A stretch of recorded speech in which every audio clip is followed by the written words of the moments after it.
Good afternoon. Welcome. It's 5:30 p.m. and I'm calling the June 4th, 2024 meeting of the Historic Site Preservation Board to order. May we please have roll call? Yes, Chair Huff, Present. Vice Chair Nelson. Vice Chair Nelson, Present. Member Hanson, Present. Member Rosenau. Here. Member Bachman, Present. Member Hare, Present. Member Muzzi. Here. Everyone is in attendance. We have a quorum. Thank you. May we please have the staff report on the posting of the agenda? So the agenda for the meeting was posted for public review at the City Hall bulletin board on the west side of City Council chambers and the Planning Department counter in accordance with the city's policies. Does the board have any revisions to the agenda as presented? Any revisions? Okay. May I please have a motion to approve the agenda? I'll move. Okay. I have a motion to approve the agenda. Is there a second? Second. Okay, motion by Rosenau and second by Vice Chair Nelson. Is there any discussion about the agenda? Okay, seeing none, I'll call for the question. All in favor, please say aye. Aye.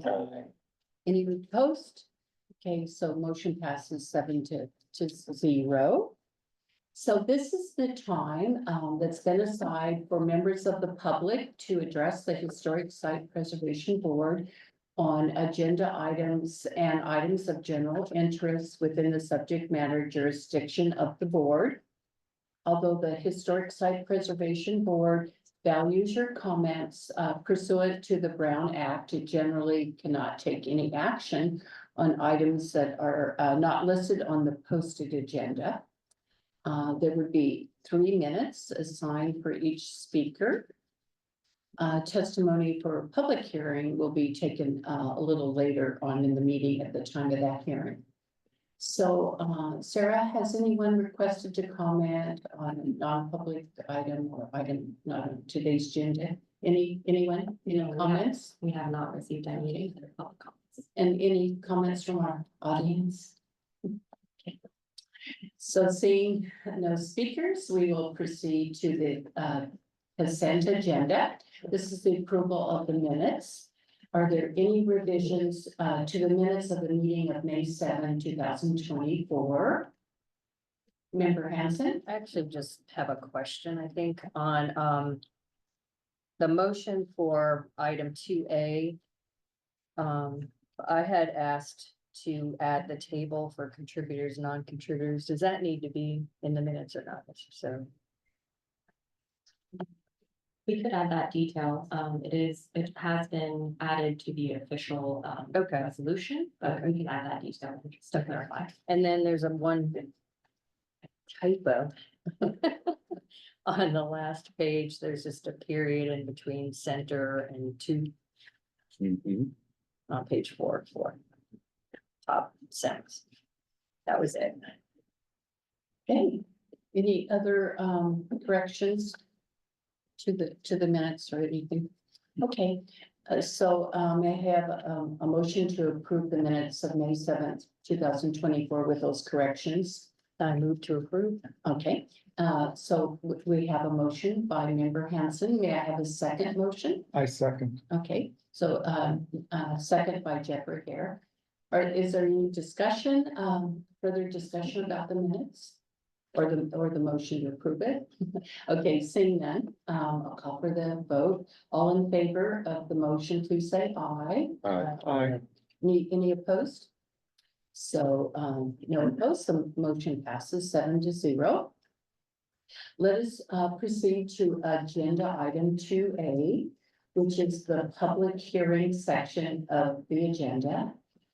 This is an application by the city of Palm Springs for historic site designation of the Harriet Van Horn residence located at 1121 Linda Vista Road. May we please have the staff report? Yes.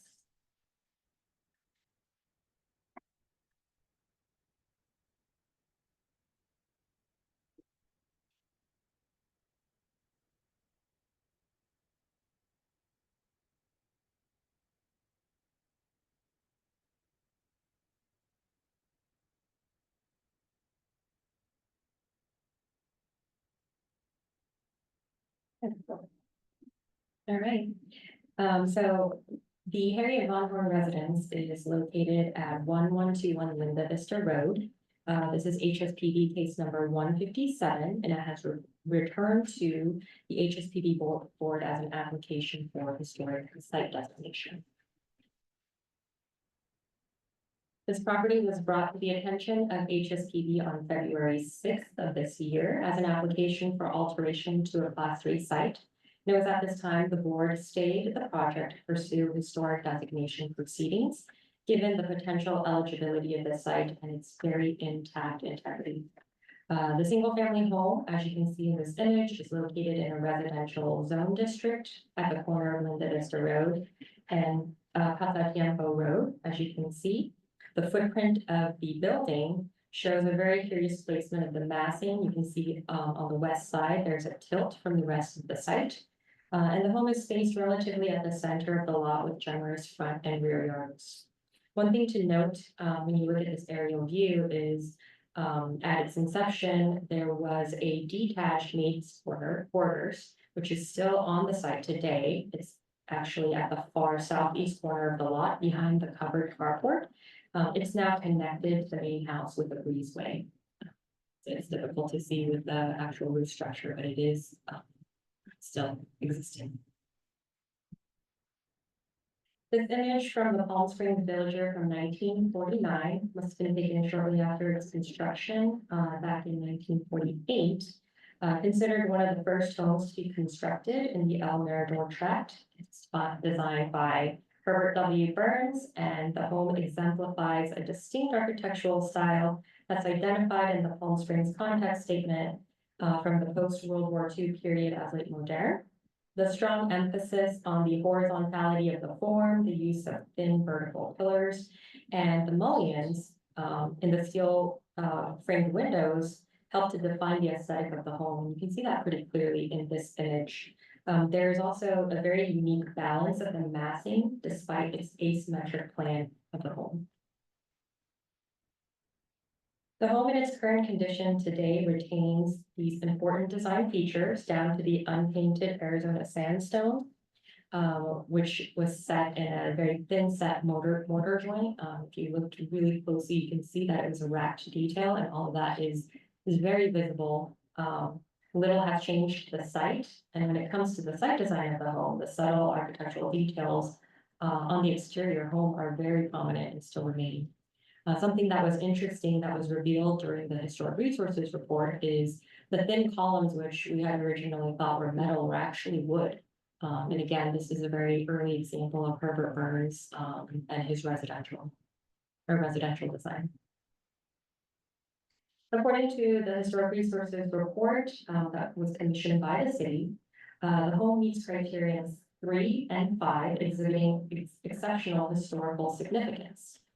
Criterion 3 speaks to the resource's ability to exemplify a specific period of significance at the local and national level. And as described in the reports, the home reflects the late modern movement of architecture while providing a tangible understanding of how residential development was advanced during the first post-World War II period in Palm Springs.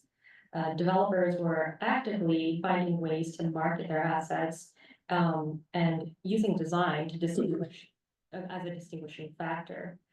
This leads us to criterion 5. 1121 Linda Vista Road was one of the early homes designed by the designer Herbert W. Burns, a well-known and respected designer who already has 3 Class 1 sites on the inventory of historic places in Palm Springs. The integrity of the home is what really caught the attention of staff during its initial review. The exterior features of the home were in remarkable condition, and all 7 of the integrity findings are met, as was outlined in both the report and the historic resources report, as well as the staff's report. And we, as a board, were able to firsthand observe those details when we conducted the site visit back in February. The character defining features of the home are listed here and in the draft resolution. The site design, the massing, the use of materials, are all defining features that not only express this time period, they're all very signature design ideas of Herbert Burns, very identifiable even from the street. And then, of course, we have the list of non-contributing elements. This was also identified in the report. We do have a change in the concrete entry pathway at the entrance. The spa that's attached to the pool is of a later date. We have some sliding doors that were introduced to the rear of the elevation. And the carport was enclosed at a certain point in time. And then hedges were installed along the street facing facade quite recently. But in conclusion, the home is based on its integrity in association with the development of residential housing during the post-World War II period and its association with the designer, Herbert Burns. This home, this property meets all of the necessary criteria and findings to be reclassified from its current Class 3 status to a Class 1 historic landmark designation or landmark status. Staff recommends that HSPB adopt Resolution 157, which recommends City Council designate 112 Linda Vista Road, known as the Harriet Von Horn Residence, as a Class 1 site. I can take any questions. Also, I do believe the homeowner is joining us via Zoom. Very good. So at this time, it's our time to ask any questions or of Sarah. Does anyone, I have a question, but does anyone have any questions of Sarah that would like to begin? Yes, Member Hanson? Thank you. I just have one quick question on the non-contributing features, the sliding glass door on the rear. Was that the one that was approved at a staff level? Yes, that's right. Oops, okay. Thank you. Okay, so I'm just curious, can you go back to the very first slide of the historic photograph? The very first one. Or it's slide 3.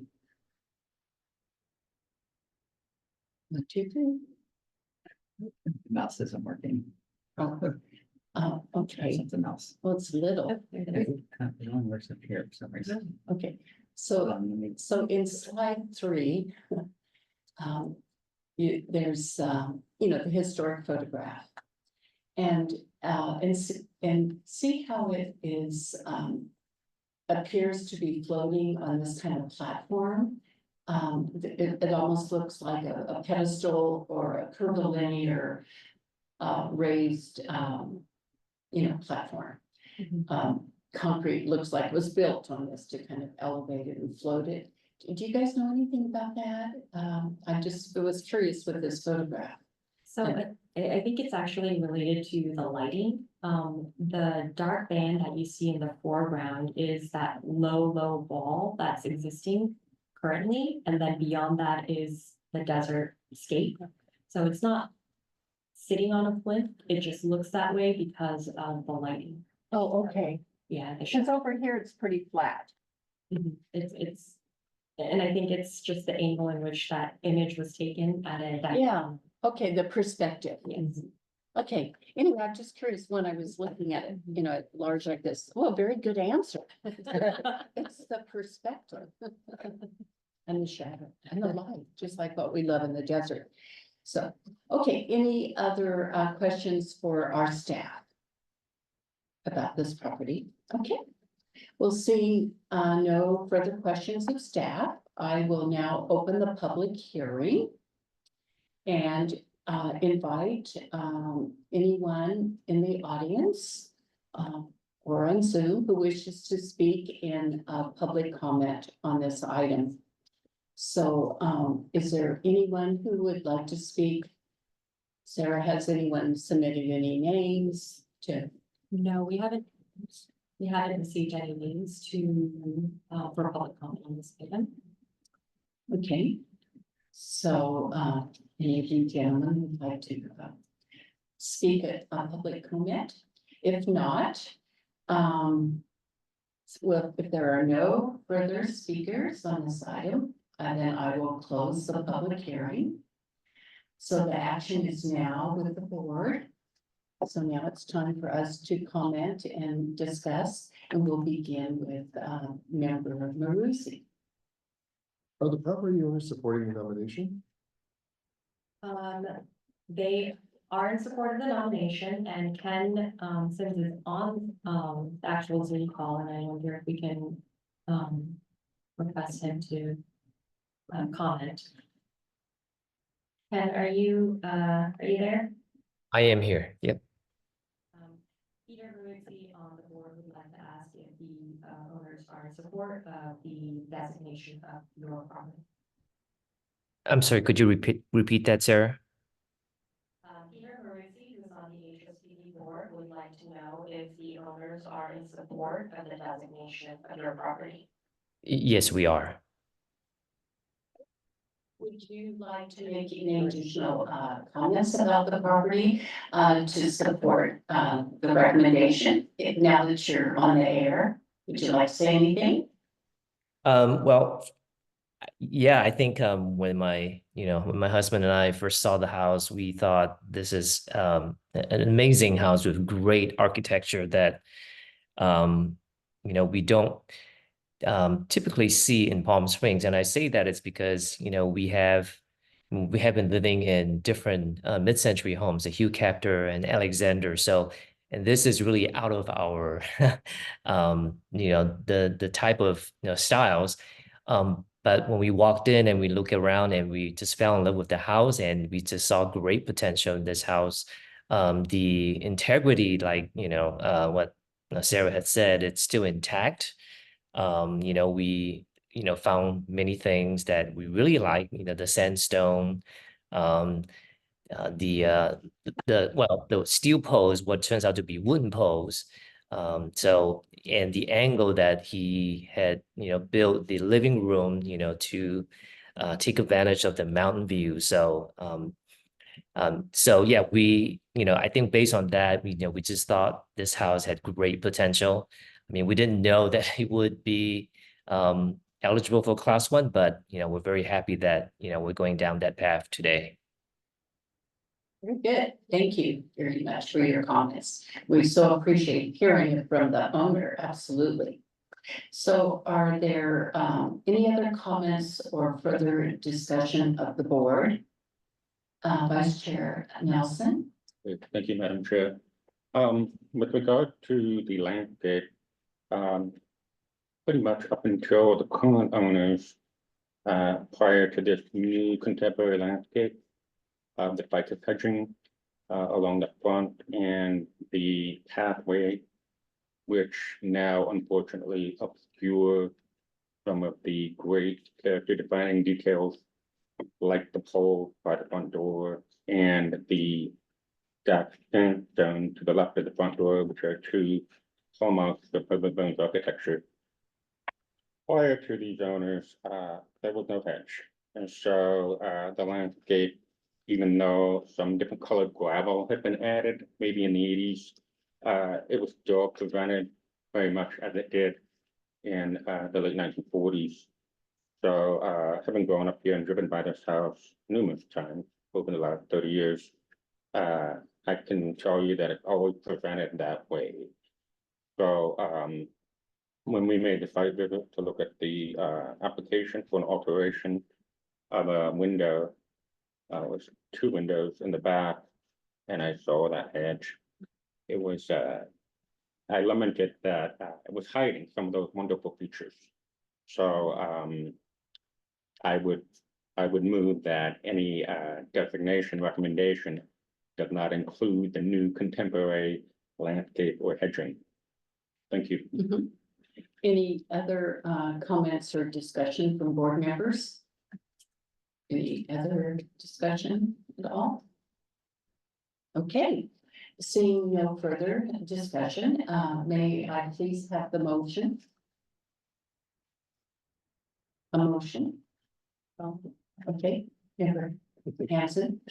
I move that the HSPB adopt resolution number 157 to designate recommending that the city council designate the Harriet Van Horn residence at 1121 Linda Vista Road as a class 1 historic resource, subject to conditions.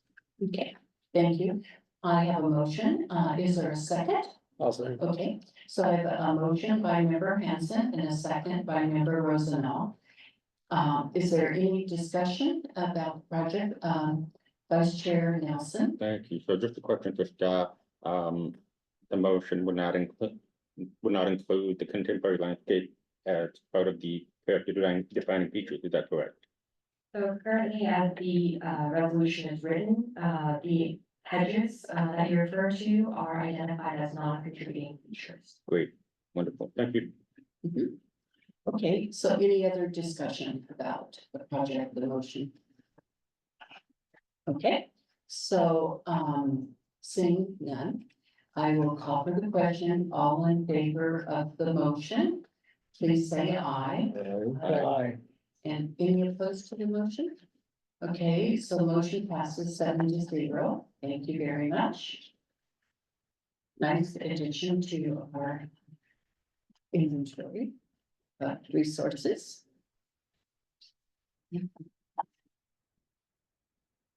So there is no unfinished business. So let us proceed to agenda 4A, which is new business. We have a request by Denise Torres Living Trust and Melinda Wilson Living Trust for approval to demolish a class 4 site located at 385 East Racket Club Road and associated review for potential redesignation of a class 4 site to a class 1 or 2 historical. So, staff, may we please have a report on that project? Yes. All right. So 385 East Racket Club Road is the first item for new business. This is a single family home located in the R1C residential zone district and constructed in 1959 by the Alexander Construction Company.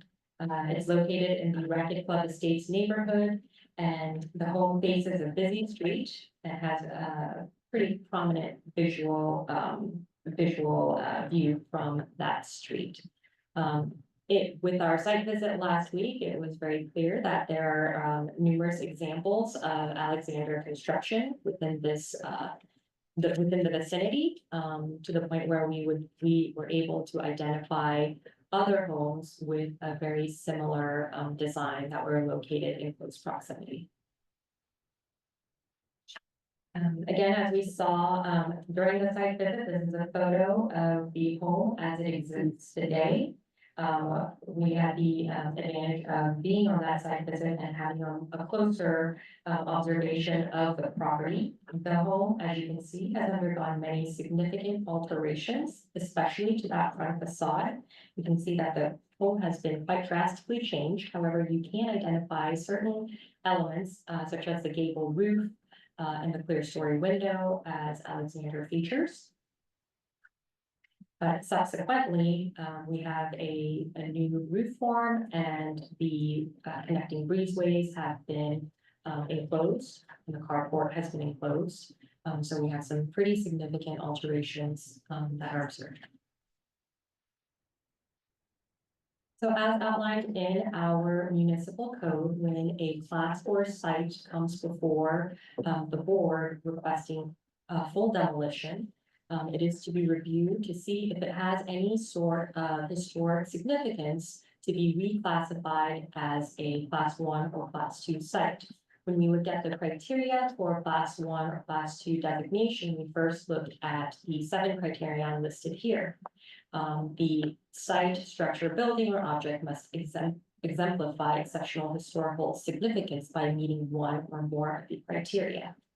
Criteria 3, 4, and 5 have been highlighted. However, in its current condition, it is very difficult to make the finding that these criteria are met. Again, when we look at the designation of a historic site, we analyze its existing integrity, location, design, setting, materials, and workmanship. feeling in association are reviewed. When we were on site, it was very clear that many of the integrity findings are not met given the significant alterations that this site has undergone. Again, the possible redesignation of a class 4 site requires it to meet the findings of historical significance. If it does not, HSPB has two choices. One is to allow the applicant to move forward with their request for demolition and move forward, and HSPB will take no action. This would remove the site from class 3 list, and they would be able to continue with their project. The second choice is if the property does exhibit historical significance, then the HSPB has the ability to stay the demolition and pursue historic designation.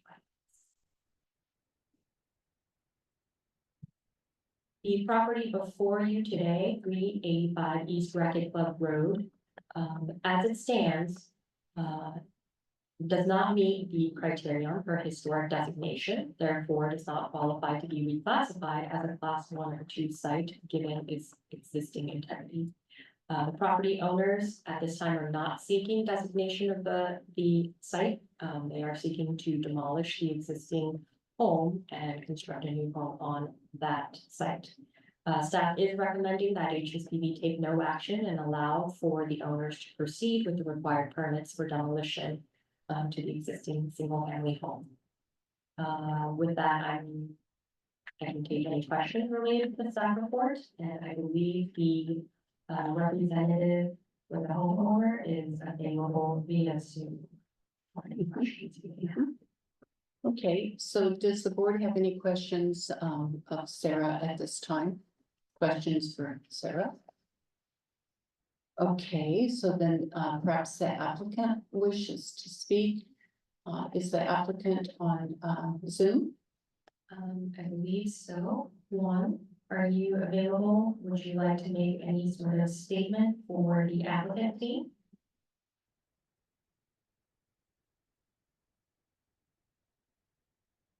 Can you hear me? Yes, we can Yes. hear you. Okay. No, I have nothing to say about it other than the fact that it's unfortunate, but as you saw, as you walked the site, it would have had much potential, but it just went through some dramatic changes throughout the years, and the previous owners just didn't take care of the house the way it should have. As if they should have taken care of it. But it's just a lot of bad things that went bad, and the owners just it'll cost way too much more to fix it than to just rebuild it. Okay, thank you for your comments. Are there any further questions or discussions amongst the board and with staff? Any? Yes, Vice Chair Nelson? Thank you, Madam Chair. Question for staff. Did we have any record of any other homes within this 2 or 3 block structure of Rocket Club Road having been completely demolished? Do you know? I did not look into that. In terms of a full demolition of the site, I actually did not look at that, so I'm not sure. Okay. I drove the street today and tried to look for that, and it wasn't obvious or openly apparent to me that any house had been completely demolished. But it's apparent that some have been taken to flood and dug. And I have seen driving down the Racket Club over the years. So that would be a hopeful thing to know, because this is obviously the namesake of the neighborhood. Racket Club Road is gate. So it's kind of their gateway to their neighborhood. And it is a very well-known Alexander tract, one of the largest. So the reason I'm asking these questions is because I just don't want to see demolition of an Alexander in Racket Club Road Estate, setting a precedent, which I think could potentially be dangerous. So that would lead me to the next question, whether the owner who's seeking Demolition has shared what they might be putting up in terms of blueprint or plan. Does it look like an Alexander, or do we have any idea yet of that? Yeah, so for the new construction that's going up, we certainly don't have purview over that information, and so we typically don't ask for that information unless it's needed to determine, you know, a major alteration. Our purview would not extend to the design of the new home. Right. So we did not request that information. Okay. And it's not a district, it hasn't been designated, Correct, it's Yeah. not a district or a layer of, you know, and if it had been designated a district, as a district, then that would be a real major consideration. if it were to be, if it were a historic district, all historic districts require design guidelines to be submitted as part of their application. And typically within that design guideline, you would have the ability to stipulate infill development if you wish. Or any sort of changes to exteriors of contributing buildings. So that's how it would be addressed. Any other comments or discussions or questions? Yes, member Rumsey. I would say just based on its extreme level of loss of integrity, that I would motion that we follow the staff recommendation and take no action. Okay. So there's a motion by Rumsey to take no action. Is there a second to the motion? Okay. Okay, so second from Eric Rosenau. And so is there any further discussion on the motion? Okay. No discussion, then I'll call for the question. All in favor, please say aye. Aye. And any opposed? Will oppose, so motion passes 7-0. Thank you very much. So next is agenda item 4B under new business. And this is a request by the city of Palm Springs for approval to demolish a class 4 site located at 2774 North Via Miraleste, Victoria Park, and associated review for potential redesignation of class 4 to a class 1 and 2 historic resource. So staff, may we please have a little report on that?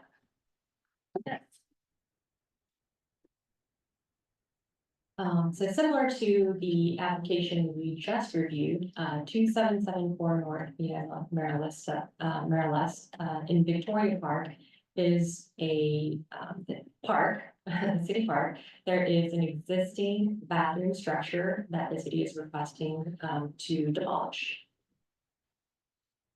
As you can see in this aerial view of the park itself, the red circle is indicating where the existing bathroom structure is located. This is identified as a class 4 site due to its construction date of 1975. Historic research related to this structure reveals that it was most likely a prefabricated building that was constructed and placed on this site. There is no architect of record, therefore, in terms of the building permit records. It's on a parkland, so it's open land in terms of its zoning. Here's an image of what we see today. It is a very modest structure that services the park as I believe the only facility, bathroom facility for this park. This application was brought before the city by the city because of the work that it would require to bring this particular structure to current accessibility standards. Given that this particular site does not meet any criteria related to historic significance or historic designation, given the code section here, again, we would evaluate to see if the building exemplifies any historical significance based on the criteria listed. Unfortunately, we do not see a single one of the criteria being met with this particular structure. In terms of the integrity, while not much has changed, again, it doesn't meet any of the criteria for historical significance.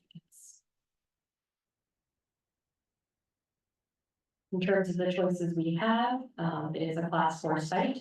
A complete demolition requires HSPB review.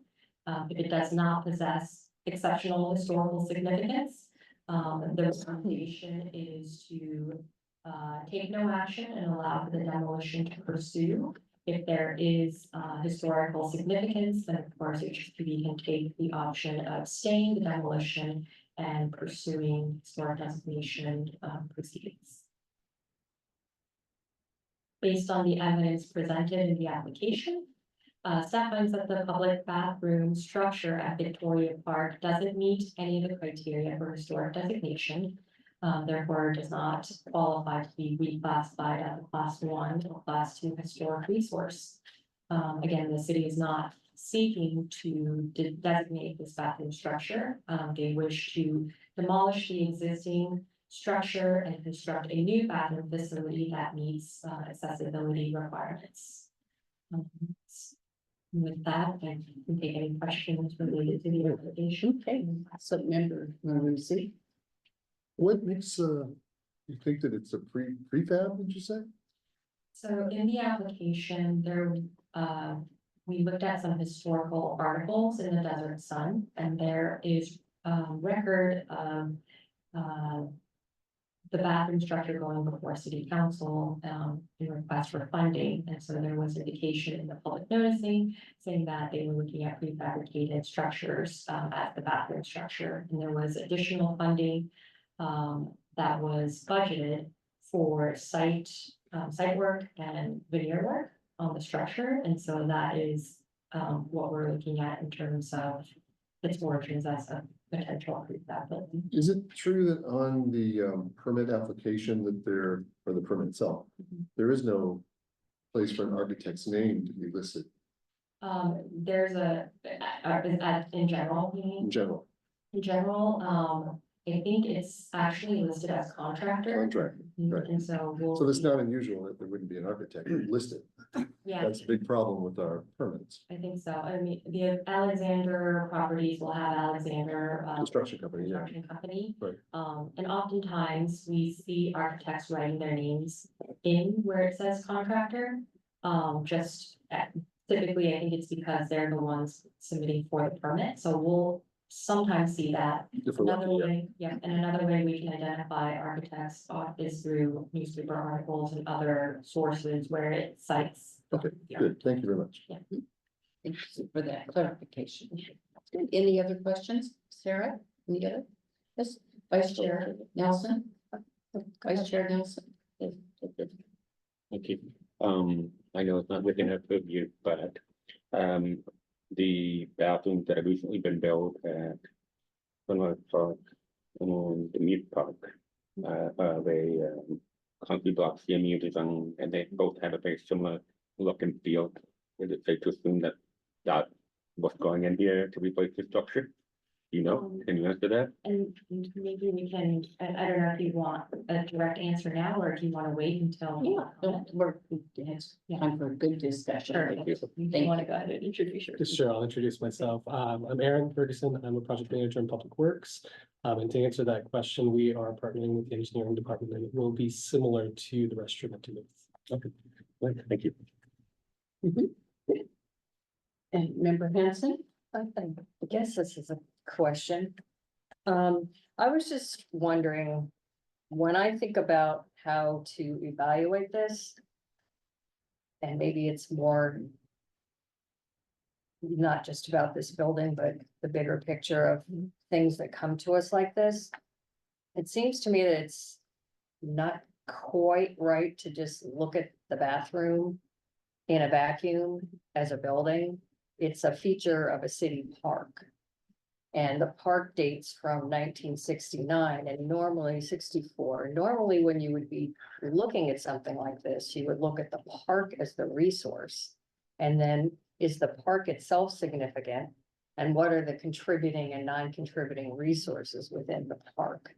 And this, may have been non-contributing, may not have, but I find it really awkward to just take the bathroom out of the context in which it gains its significance and looking at it independently. That having been said, I'm okay with the demolition, but I feel like how we got to that point maybe should have been more looking at the park as the resource. I did look in the survey and see, and I didn't notice under institutional, I didn't notice if any city parks were in the survey. And I don't know if you know if they were or not. I mean, this is mostly a green space park with a newer playground. You know, it doesn't appear to have some important designer associated with it, but it's just, anyway, that's just my comment in terms of how this was looked at and evaluated for whether or not it's significant. Mhm. So the park is being kind of refurbished and landscaped and with the playground equipment. Maybe you could just tell us a little bit. Yeah, absolutely. So it's going through a number of changes right now. The new playground, which is nearing completion. There's a turf conversion at the park, and the intention with the restroom is to replace with the newer ADA accessible restroom in the same spot. The site doesn't allow for very much as far as adding a restroom if we were to keep this one. So it kind of just placed right next to it, with no real ability to use this space in any significant way. Thank you for those. Yeah, Vice Chair Nelson. Thank you, Madam Chair. I completely concur with Member Hanson's observation. And I walked around the site this morning, and you know, it's interesting that there's some stone brick basically on all four sides. And the roof does have a slight butterfly effect. So it's a vernacular, you know, a style that's complementary to the Rocky Club Road Estate neighborhood. So it would have been nice to see a nod to some of these design features and the new structure. So further to Janet's point, you know, the whole park as a whole should have been considered a resource, as should all of the parks.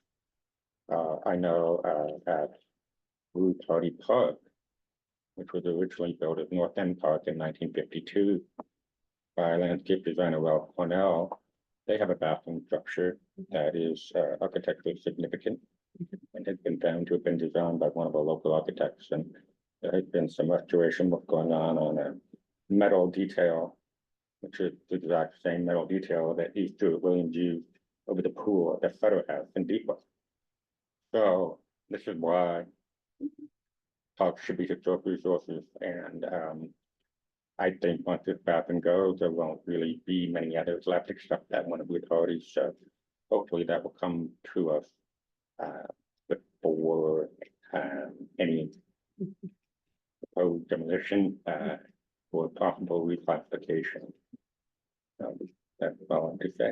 Thank you. Very good, noted there. So any other comments? So we have comments then, Um, not just questions.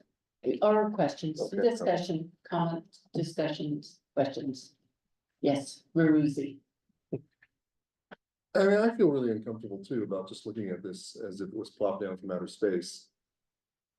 It does some interesting qualities. It's slumstone, I believe. And it does have a slight butterfly aspect, and I think, is it sandstone that's around the perimeter? Like, what was the material that was used around the base of the building? Do you recall? Well, You said you saw it this morning. I don't remember what it is. some stone wall that go Was it all the way slumstone? around. Okay, it was slumstone. I can't Yeah. tell if that was added, and when it was originally built, it almost looked like could have been put around the metal as a way to prevent the water or the elements from corroding the metal further. So just in the future, it's really important not to just look at this, you know, in isolation. Because I actually like it. I think it's modest, but it has some character. And it doesn't look like it was from 1975. I was shocked. I mean, I thought it was much earlier, but I guess the park is from 69, so can't be older than that. 64. Or 64, sorry, Mhm. 64. I mean, I'm sorry to see it go. I think it's a lovely little restroom, as restrooms go. And I like its placement, which is very visible. So I'm disappointed that it's just sort of being brushed aside. I understand for accessibility, and that is a key issue that we can't minimize. But, it's unfortunate in my mind. I do think it's kind of a cute building too, almost like a dollhouse. But kind of a near miss. But for a different purpose. I know, and the interior, the bathroom interiors are, scary. Scary. I knew So, that. yeah. So, We don't do interiors, remember? We no, don't. no, I know, but I'm throwing that comment, it's a comment, I'm sorry, I'm throwing in comment, it's cute. it's a good point. Okay, so any other comments or questions or discussion, member Hanson? I was just thinking, some of the same things that you did. I mean, I just know the practicality of things like this, but in an ideal world, with someone like an architect who is on our board and some creativity, it could be possible to even add to that building a handicap accessible portion, or even a separate building. I don't know, again, cost and all of those things, but there are ways to creatively think about keeping it. But I think overall for me, it's just also kind of a lesson in the importance of looking at things within the right context and not taking them again out in isolation and looking at them. Because I don't know what the result would have been if we had looked at the park first and then decided whether or not it's a contributing feature to the park. But Very good, all good comments. Vice Chair Nelson? One more question for staff while you're here. Has the design for the new building been finalized? No. No. So I wonder if, this is an opportunity perhaps to have this future bathroom maybe we could have that some features maybe be incorporated into the design of the new bathroom, or that a local architect be consulted, or it's interesting we have these elements like the semi butterfly and the slump stone block. You can look at it and think of Hugh Capter or John Wex or William Cody or even William Kreisel. But to have a new structure that doesn't remind you of any of those architects and doesn't go with the record club state vernacular, seems like we have a golden opportunity here when the replacement has not yet been designed. Sure. So a possible recommendation to give a nod to the neighborhood in regards to architectural design. As a resident of the Racket Club neighborhood, I'm happy to ask that question. Okay, absolutely. Great. Very good. Yeah, thank you. That's a good outcome for a solution here, I think, very much so. Okay, if there's no other questions or discussions, may I have a motion, please, for this item? Motion. Okay, Member Rosenthal. I recommend that we take no action allowing the processing of the proposed demolition and pursuant to SEQA for this action is not a project. Okay, is there a second? Second, Yep. Okay, so we have a motion by Rosenthal and a second by by Nelson over here. So is there any discussion about the motion? I'm gonna object. Okay. I'm gonna vote no. Okay. I don't think it's gonna change the outcome, but I Okay. don't agree with the All right. process and I don't know. So There we go. that's any other discussion comments before I call for the vote? Anybody else? The voting ones? No. So, okay. Those in favor, please say aye. Aye. Aye. Aye. And who's opposed? No, Oh, three. There you go. three. Sue, Oops, look it's at closer than you. one I anticipated. know. So, so we have 4-3, 4 in favor, 3 opposed. Very good. Thank you. Excellent. Love it. Oh, I want it to be a dollhouse. no, it's not. Thank you. So repulsive. I know. Okay, so moving along, next is agenda item 4C, under new business. This is an application by the city of Palm Springs for possible historic designation of 211 North Sunrise Way. So may we please have staff report? Yes, this will be a very brief staff report. We're in the process of finalizing the historic resources report for the property address 211 North Sunrise Way, which was an application for historic designation that is initiated by the city, following an application for major alteration that was brought before HSPB. We are asking that the board direct staff to schedule the public hearing once that report has been finalized, so that the HSPB can consider it for historic designation. I will note that we have all conducted the site visits, so unless there are members who wish to visit the site again, I'll exclude that portion of it and just request that HSPB direct staff to get that ready to come before the board. So has everyone visited the site? At least walked around it, we're all very familiar with the gas building. Of course, we used to go pay bills there. So does the board have any questions for Sarah at this point? Any other questions? Okay, so may I have a motion, please? Motion? It's a required motion. Yeah, we'll make a motion to direct staff to schedule a public hearing of the HSPB to consider.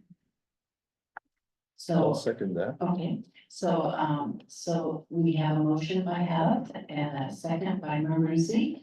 Any other discussion about that? Okay, seeing none, we'll call for the question. All in favor, say aye. And any opposed? No. Okay, motion passes 7-0.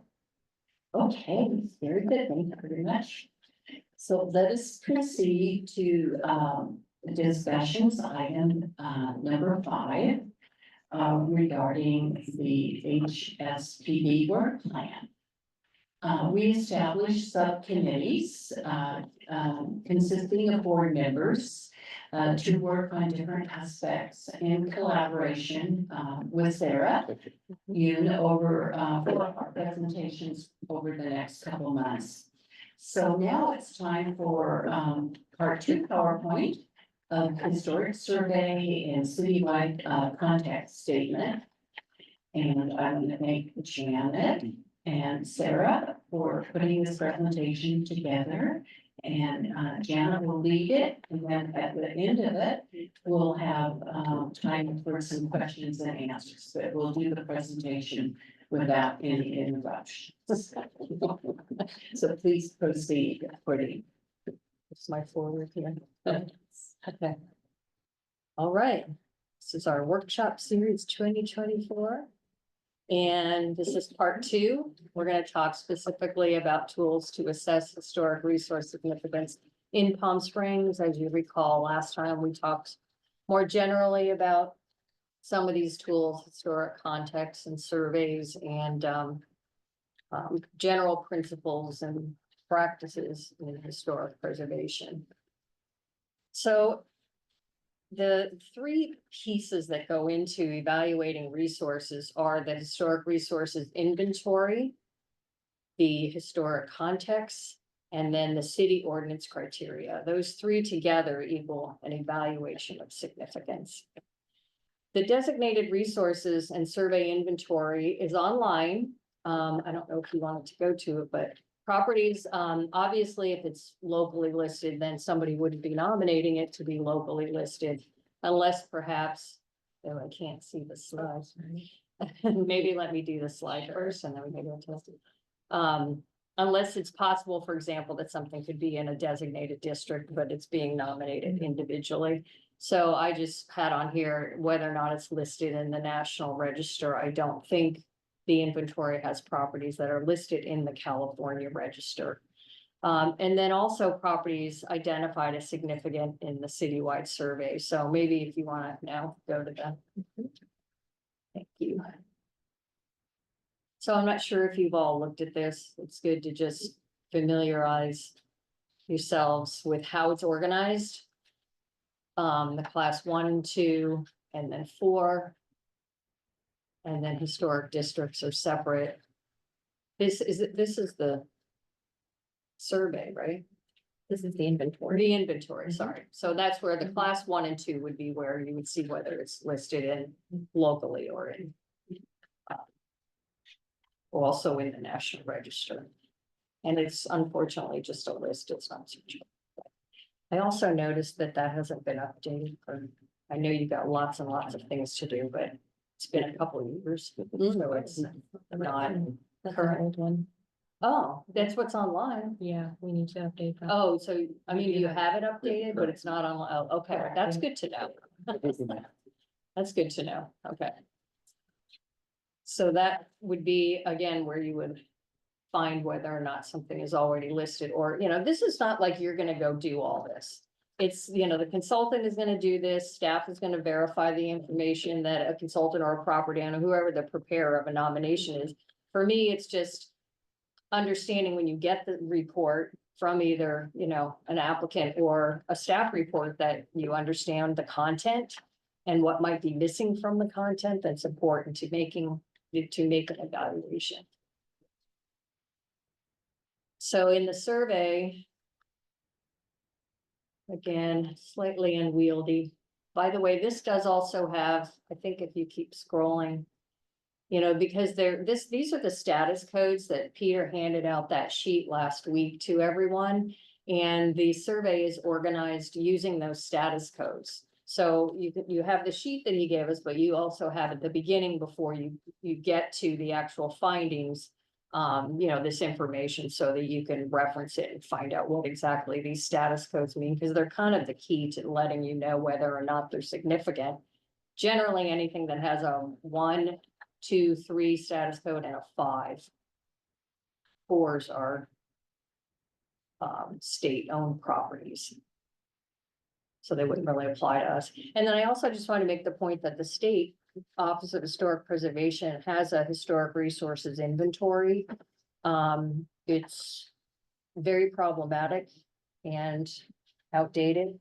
They're working on doing a statewide inventory that would be online and searchable. That's in process now, but you can't access this online. Normally, if you were doing a report, you would check that inventory as well, but it's not available. To check online as a certified local government, Sarah can request a copy of it, and I think she has, and you've never received it. Or have you? I don't believe I've received one, yeah. Okay. Mostly, quite honestly, they're outdated. They include information about properties that are listed in the California Register, and then also properties that are under their jurisdiction in terms of tax reviews that get nominated to the National Register, as well as any surveys that the state has funded through certified local government grants. But this inventory goes back to the 80s. So. Oh, I got the sticker. I'm gonna go next slide, please.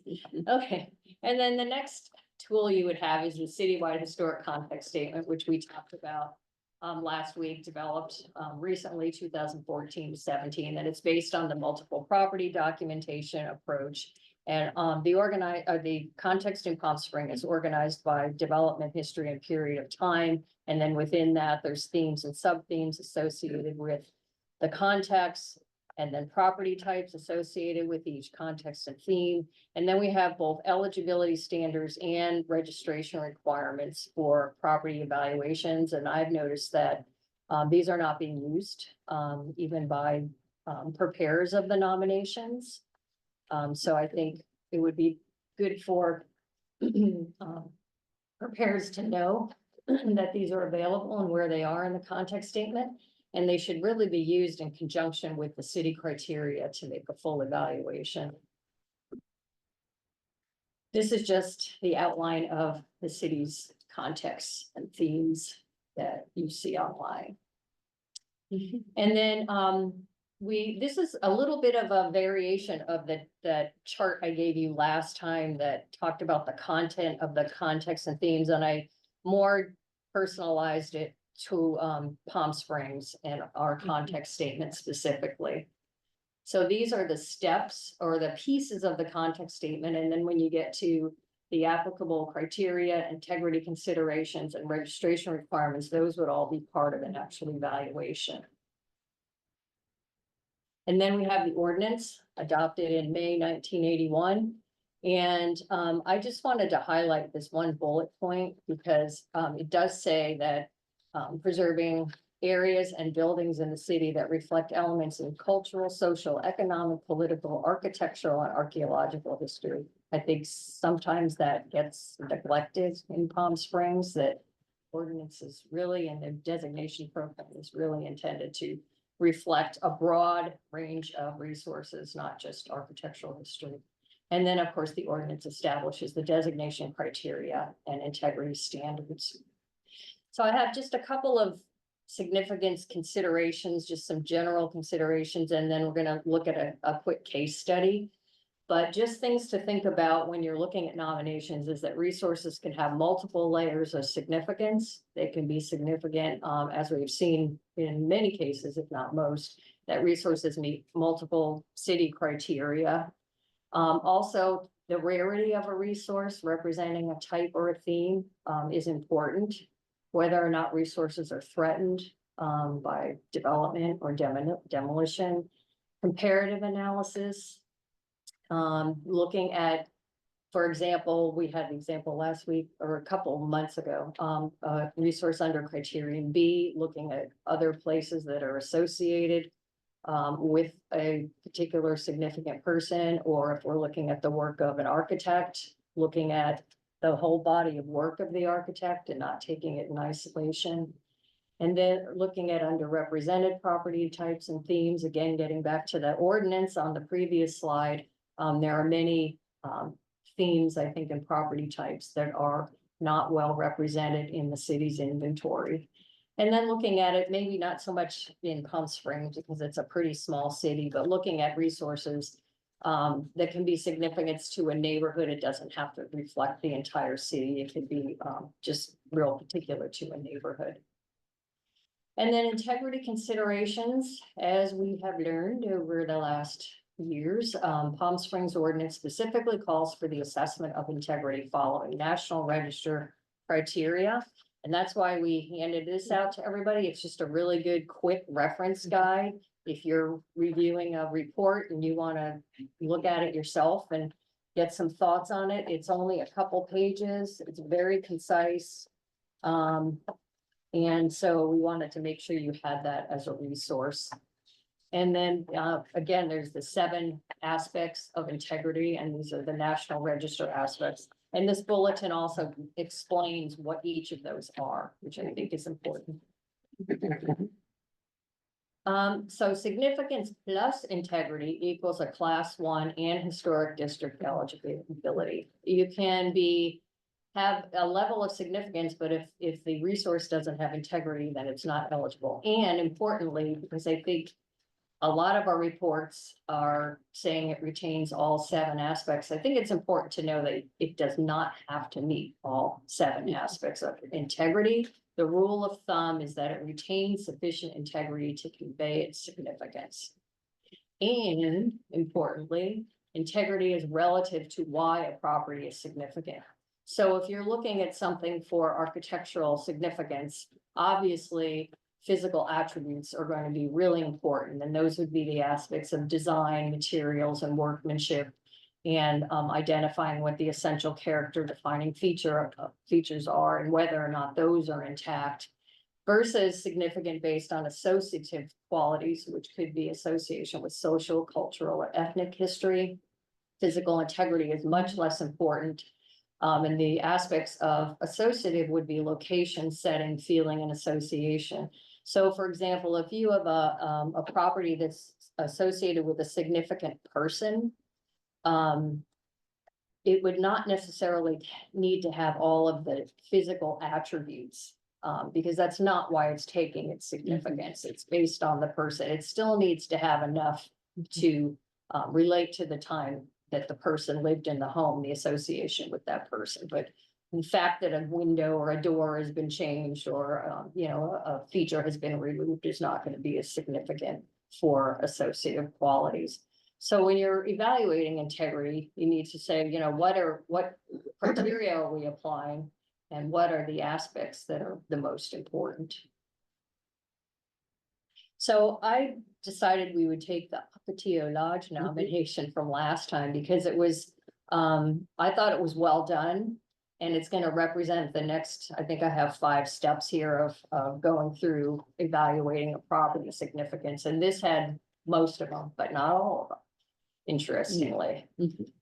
So the first step 1 would be, again, looking at the existing designations and survey findings. And that bottom paragraph there, I'm not going to read the whole thing, but the whole thing under the inventory and context statement, they had a whole section where they summarized for you what the findings are from the survey, what the status codes were, and even why that it was identified in the survey, and even why the survey said the property was significant. So you know that right up front. The next step, it identified under the historic context section of the report, right out of the citywide historic context statement, it took the context to context, themes, and even the sub-themes within those. And then those would be the basis for the narrative discussion that's going to be in the report, would be these context themes and sub-themes. And then step 3 is looking at the relevant eligibility criteria, which again, this report did, they cut and pasted really right from the context statement, these eligibility criteria. And unfortunately, it's a little confusing because the context statement, they evaluated in the survey for local, national, and California register. And instead of using the city's Roman numerals, Sarah and I were saying they used 3 numbers. So when you see A13, A is the National Register, 1 is the California Register, 3 is the city criteria, which should be I. So when you look at these, if you're, just keep that in mind, that's what the A13, the C is National Register, again, 3, and then 4 and 5 are local criteria, which should be Roman numeral 4 and 5. And then this is where some of the evaluations are falling short. I mean, they end up, I think, ultimately being good evaluations, but there's this whole tool within the historic context statement that is not being used in most of the reports. And these are the integrity standards and considerations. And they may be different for each criteria or each context and theme. So you have to look under each of those to find the appropriate ones. And again, they have an A13, et cetera, but these are the required aspects of integrity for these property types and the considerations. And then under step 5, there are actually what they call registration requirements. And these are the qualities or aspects that are required for something to be eligible for designation. And again, I have not seen these in any reports. But if you follow each of the contexts and themes, this is the last piece you get to. So where it says, you know, to be eligible under this theme, a property must, and it gives the qualities that it needs to have. And a lot of these are going to be based on, again, whether it's architecture, whether it's an association. So this would be under the hotel and resort development theme and sub-theme. So you would do the same process if there are other contexts and themes. So these really should be in the evaluation section of the report, maybe before you get to the city's criteria and valuation, that you've fully looked at all of this. I mean, this is a lot of really important information that took a lot of time to put together, and I don't think it's being very underutilized. So these 5 steps, I think these are the things that I look for when I'm looking at reports. I think most of the reports you're going to see 1 through 3 and maybe 4, but I haven't seen any that actually have step 5. So just to review, as we are all looking at applications, I think what things that we would ask ourselves, does the nomination and the staff report identify and state if the property is designated under any program? Identify if the property is on the survey, and if so, to summarize the findings. Apply the context statement. Does it identify all relevant contexts and themes? Does it discuss and apply relevant eligibility standards, integrity standards, and registration requirements? And then are the city criteria comprehensively addressed? And is the assessment of integrity relative to the applicable city criteria? So that is the end. If anybody has any questions, next week, we're gonna talk, I'm sorry, in September, we're not meeting, we're not gonna do this again until September. We're gonna delve more specifically into the city criteria. So we'll be just focused on that. And then we got the whole picture. So, so thank you, for a wealth of information and kind of a roadmap on, and our, you know, how to do our job. Yes, that's the intent, is how to do our jobs better. Yeah, so well, that's, and it's so clearly outlined.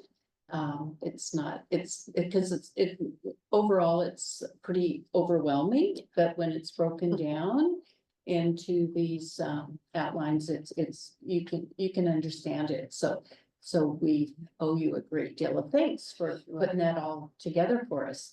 And I wanted to ask, is this, like this PowerPoint, can it be accessible to members of our board so they can use it as their guideline? Maybe you could send it to each, and then we can put it in our file and can refer to it and study it as we go along. Like a PDF.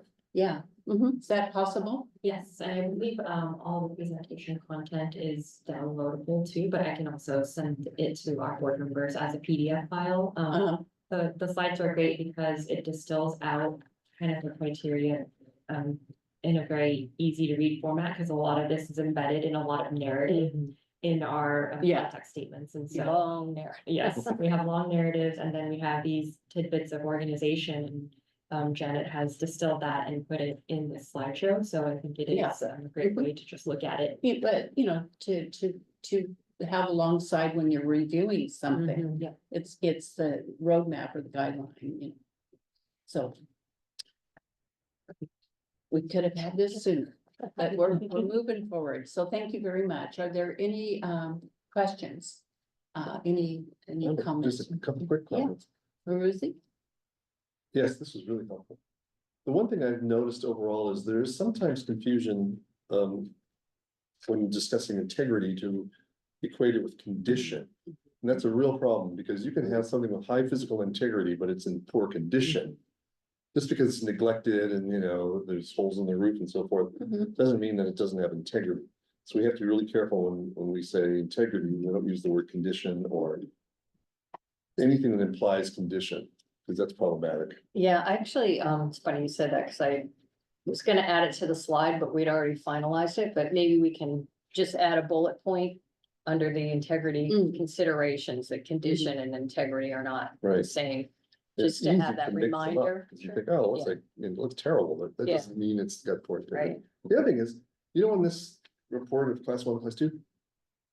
If it's, you have the year added to the National Register, you could also put and California Register. Because it's important for secret purposes and other purposes, that it's actually automatically placed in the California Register if it's found eligible, even if it's just found eligible for the National Register and not actually listed. So that would just add it, you know, at the very far right, you're added to National Register and California Register. Oh. Just because when I did all this, you know, I wrote all these nominations for these things, and some of them were found eligible because there was owner opposition, but they're still listed in the California Register. So it's a nuance that has some meaning. And that's also on the state inventory that I mentioned, they would actually have resources that are listed in the California Register by virtue of being formally determined eligible for the National Register through an environmental review process. So those could also be included in the inventory. You wouldn't necessarily get those. Right.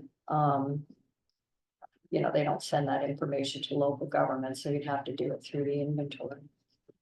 Can I just say, so you're saying that if Caltrans wanted to widen the road, they wouldn't look here, they'd have to look somewhere else to see that it's on the California Register through survey and evaluation, Yes, like another section 106 report or something that. well, previously you would done, look or- up the state HRI, that's assuming that they've updated the state HRI. Now we're getting into nuances here. That's why you need to go to the information center.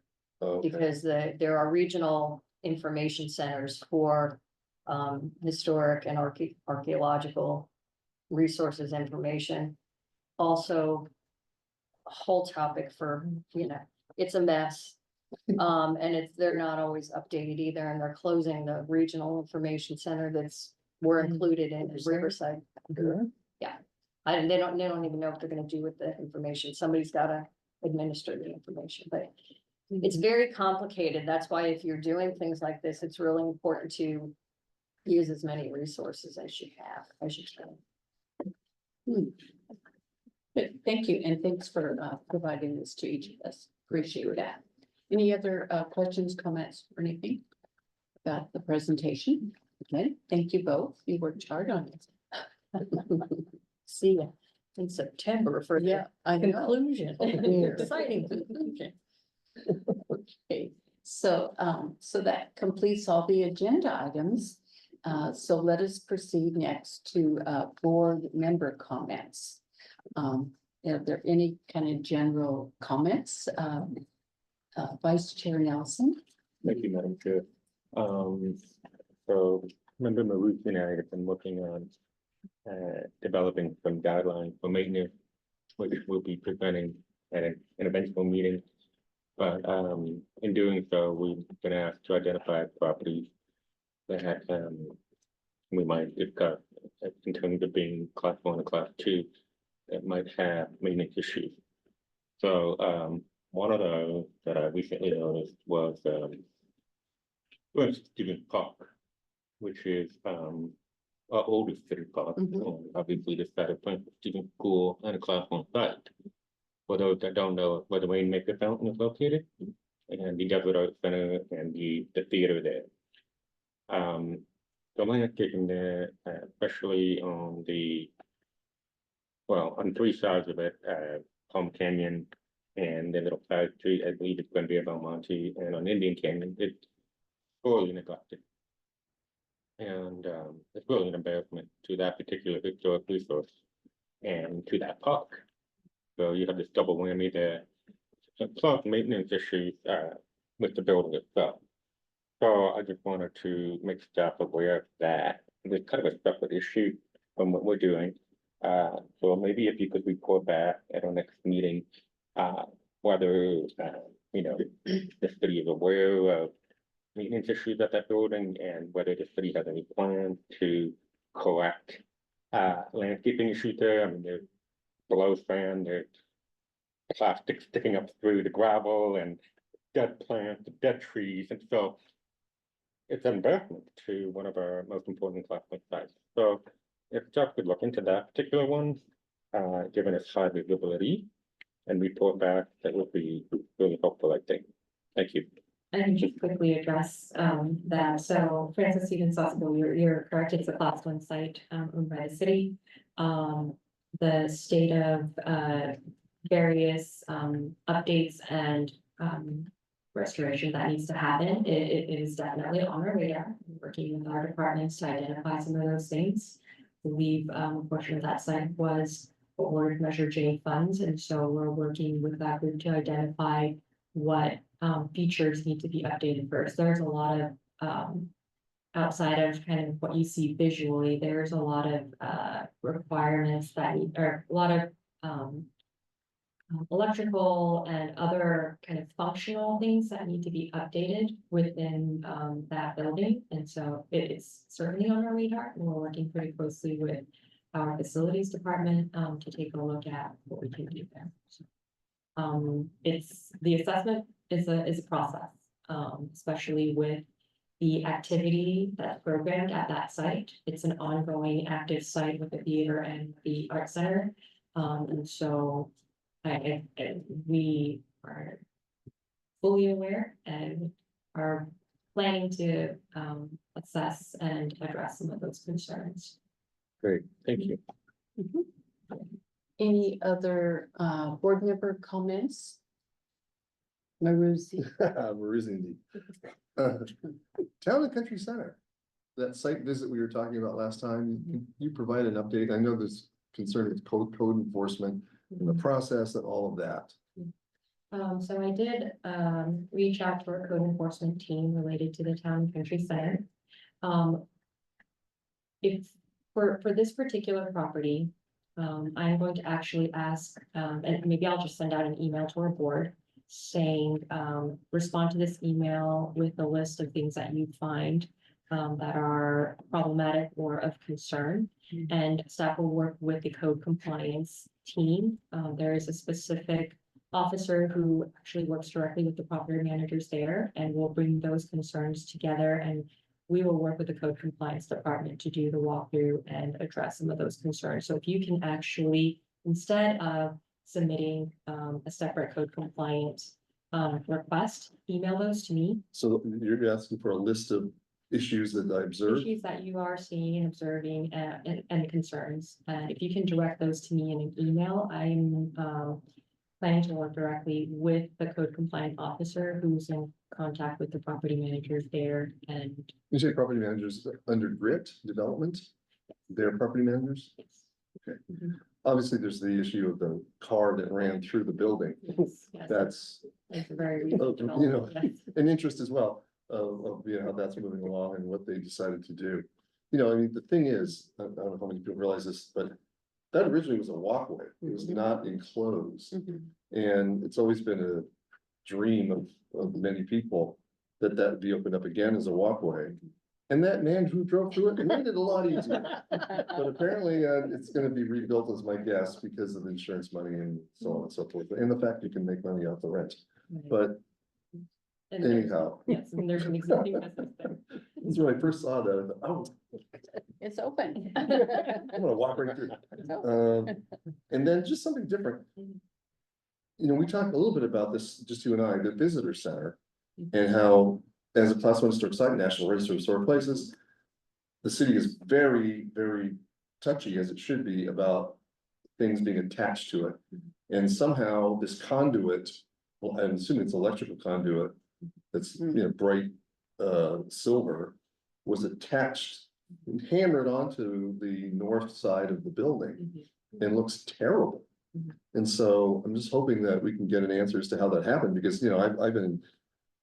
When I tried to, you know, go through the process to uplight the thing, you know, oh my God, I mean, even if you came like within breathing distance of it, the city was all upset. Much less hammering, you know, a conduit on it, so. Yeah, and I would like to say I appreciate those kind of comments being forwarded to us, because it's not often that I'm able to go out and actually observe those things. And so directing it to me is very helpful. And Peter had sent me that image and brought it to our attention. And so we are communicating with the facilitators of the visitor center to see how that actually occurred and how we reverse that. I mean, we'll have that conversation. Okay. But yes, you're absolutely correct. Class 1 historic, class 1 and class 2 historic sites, any sort of exterior alteration, which includes mechanical, electrical, plumbing, anything that has like a very prominent disturbance to the facade does have to be reviewed. And so we'll make sure I that, mean, that brings up a bigger question about facilities. Do they pay any attention to whether something is class 1 or class 2? Do they even know? for the most part, they do, and they'll reach out to staff and say, hey, we understand that this is a class 1 or 2 site. Typically, with the submission of a permit is when you would be notified of that if you're not fully aware. We are in the process of doing fully online submissions for all of our permits and installing alerts with our permits based on the address and APN numbers, so that those alerts can be populated. So the people who are People submitting, being city employees in this case. both. So people who are submitting the permit and people who are reviewing the permit will see an alert on both ends. Yeah, I mean, you mentioned something about the staff of the visit. I mean, it shouldn't be on them whether or not. You know, shouldn't have to tattle and say, oh, yeah, well, look what he did. Or, I mean, they wouldn't need to review, they wouldn't even know to review something like that. And sometimes it is a matter of education or just not knowing that there is a review process based on staff We're turnover. talking about, now we're back to facilities, yeah.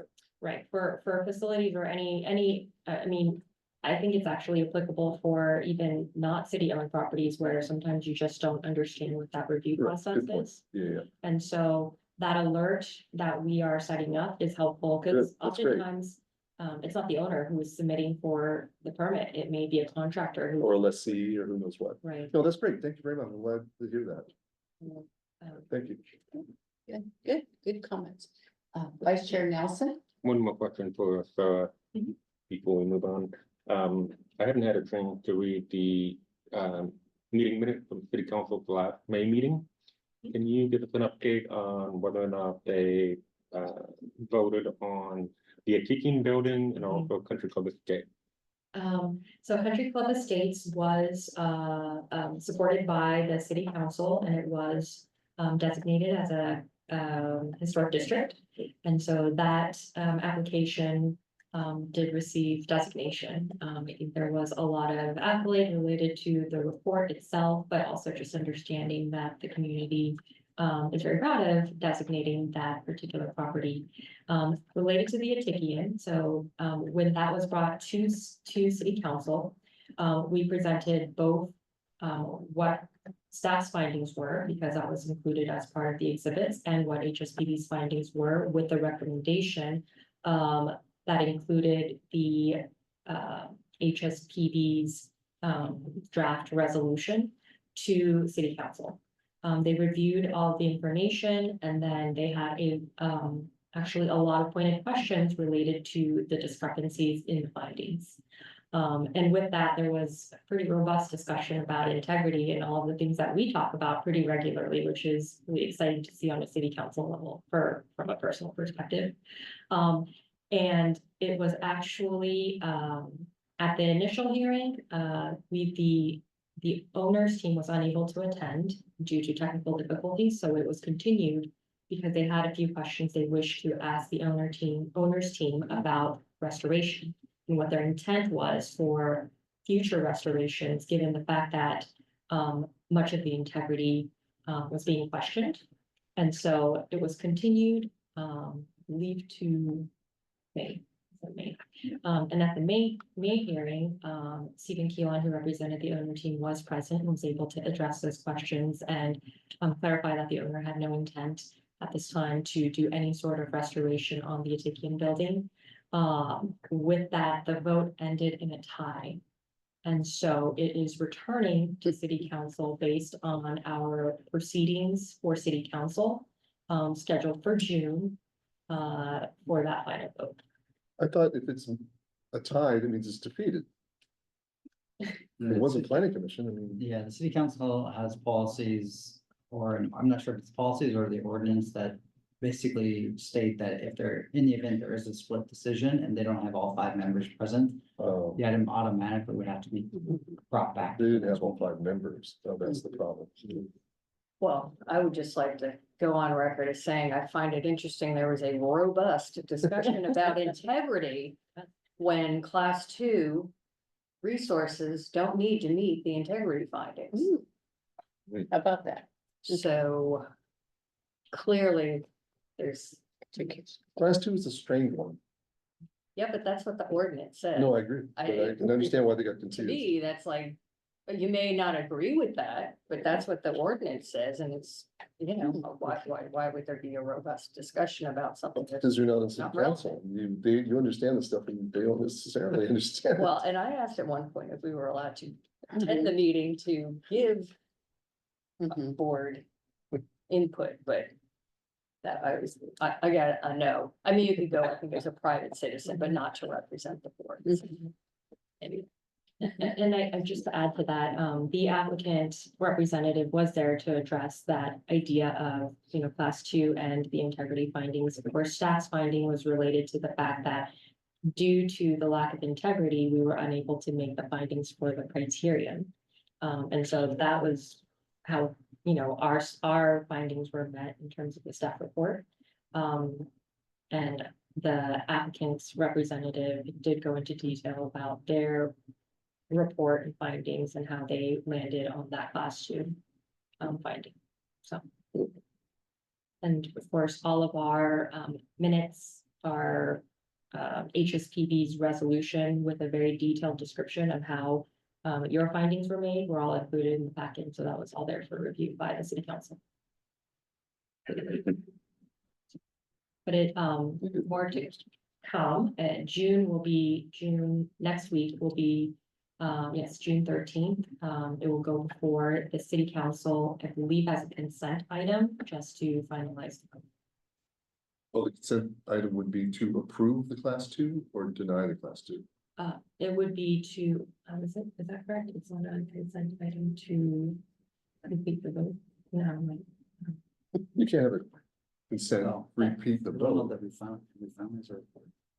we have, Well, once it's published, we'll know. yeah, sorry. Okay, Because, yeah, Complicated. so, I mean, it was continued You'll to find out. finalize the vote, so maybe it's not, maybe I'm mistaken in it being a consent item.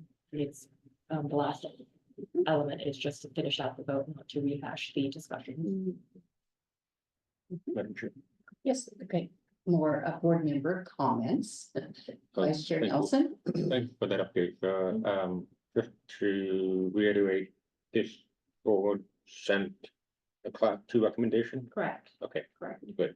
The board's class two recommendation, HSPB's resolution that was adopted for recommendation for class two, that's all included along with the minutes. Thank you. Any other comments at this time?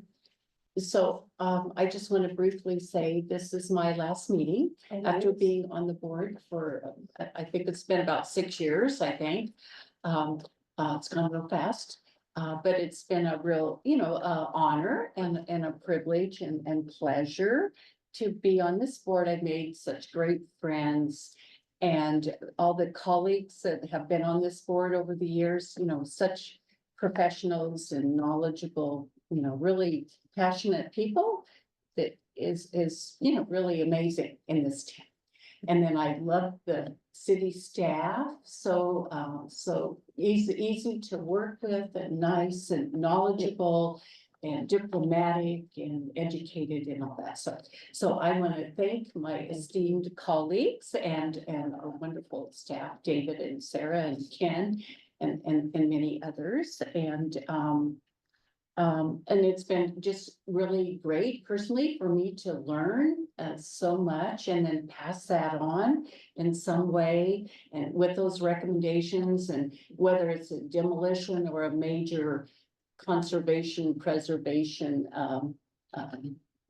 project or issue. Anyway, it's been all kinds of layers and it's been really wonderful. And I just have been very honored. And I just want to say that my greatest fulfillment and enjoyment and satisfaction is our annual Preservation Matters Symposium, because this gives us the opportunity to really dive into preservation, know the difference between preservation, restoration, and rehabilitation and all that. A real good education for everyone to have the opportunity to learn in depth and having all the different speakers and different approaches and it's just very exciting. And I hope that the city will continue with the city organized symposium and I will be available to volunteer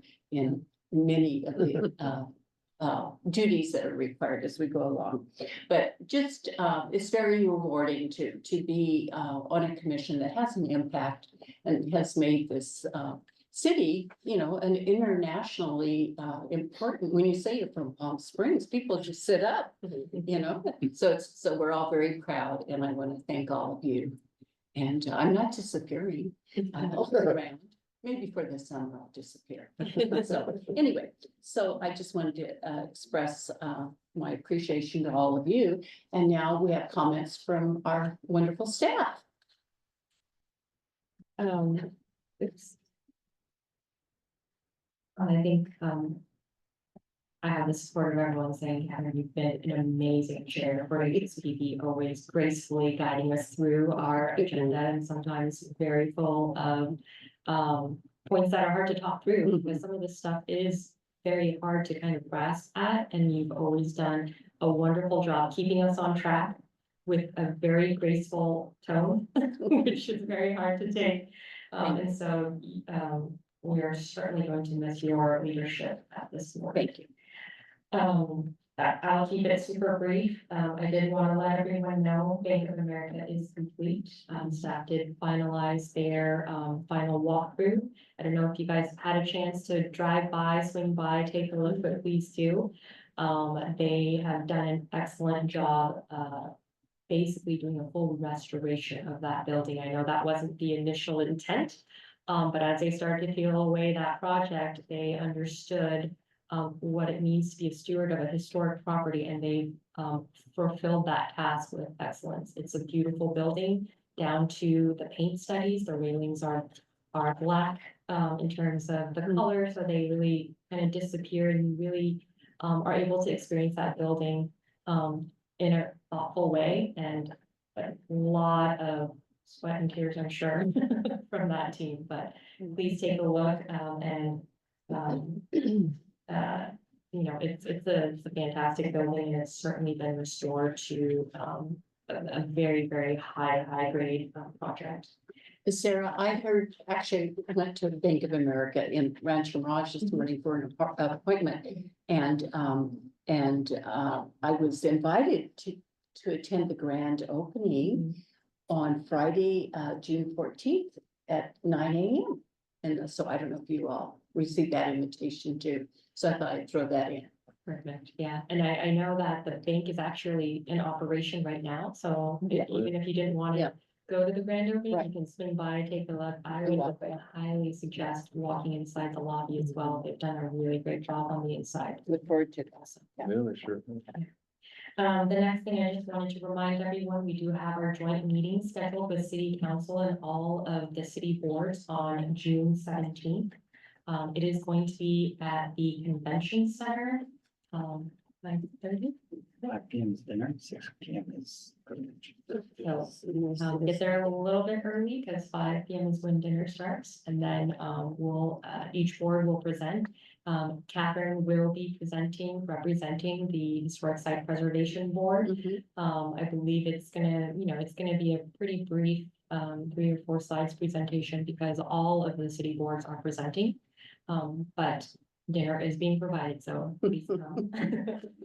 And let's see, I also wanted to let everyone know that interviews are being conducted this week for filling Catherine's seat. And so that will be in progress, and then I think we should know probably by the beginning of next week or so, but I'll let you know once that seat is filled. I know we have a few applications for the Historic Site Preservation Board, so we'll be having this week. And I have a question. Yes. So at the next meeting, we won't have a chair. That would be the first thing we do. That rolls into our July 2nd meeting comments. So we will start the meeting by holding elections. So we will hold elections for the position for chair and vice chair before we start our normal business. And so at that meeting, our newly appointed board member will be present, and then we will conduct the elections, and whoever is elected at that meeting will start running. And so they will be chairing that July 2nd meeting. And just as a forewarning, we do have a lot of items lined up for that July 2nd meeting. There is a potential for utilizing the consent calendar for some of these items that maybe don't require some discussion, just so we can get through some of those items. But we'll more to come on that, and you'll definitely see it on the agenda. And if you have questions, please reach out and let me know. And let's see, I think that's it. I think Well, that's all I have for, Comment, based on your bank update, yes. hopefully if Chase Bank is listening or watching, they can use the BFA restoration as a model for work that needs to happen at that building. So on that note, I just want to thank staff for for all of their hard work with B of A, because I know it's been ongoing years and years and years. Mhm, So thank you, Sarah and David, mhm, for all of your help with the bank, getting them to go this far. mhm. All I have for you today. Okay, any other comments, discussion, anything? Okay, seeing no further discussion. This meeting of the Historic Site Preservation Board is adjourned to the meeting of Tuesday, July 2, 2024 at 5:30 PM. So thanks again for everyone's participation and a great meeting adjourned at 7:10. Thank you. I haven't. Pass it over. Well, I'll go around. I think I'll sit somebody else on July. George Martin said thank you. Pardon me? George Martin said thank you. Oh, thank you. Very nice.